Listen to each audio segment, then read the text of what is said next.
प्रेम से बोलिए शिव गुरु महाराज की जय, मैया भवानी की जय, सभी देवी देवताओं की जय, हरिंदर भैया नीलम दीदी की जय।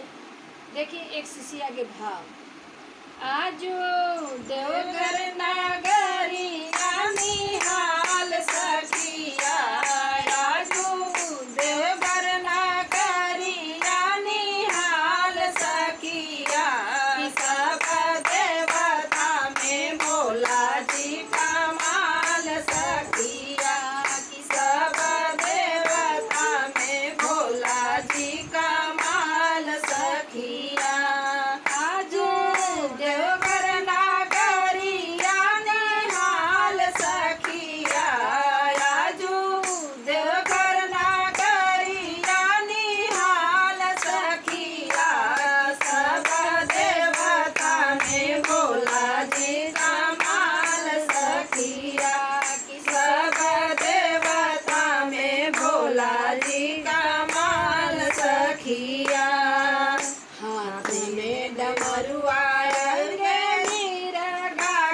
छाला और भंगिया ओ बड़ा मतवाला, हाथ में डमरुआ मृगा के छाला, मोर अगरबनिया हो बड़ा मतवाला, आहे चंद सोबे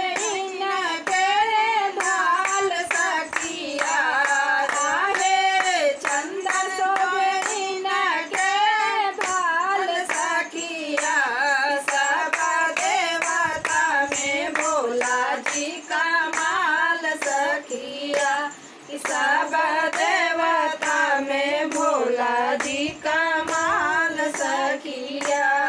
आजू देवघर नगरिया निहाल सखिया, आजू देवघर नगरिया निहाल सखिया, सब देवता में भोला जी कमाल सखिया, सब देवता में भोला जी कमाल सखिया।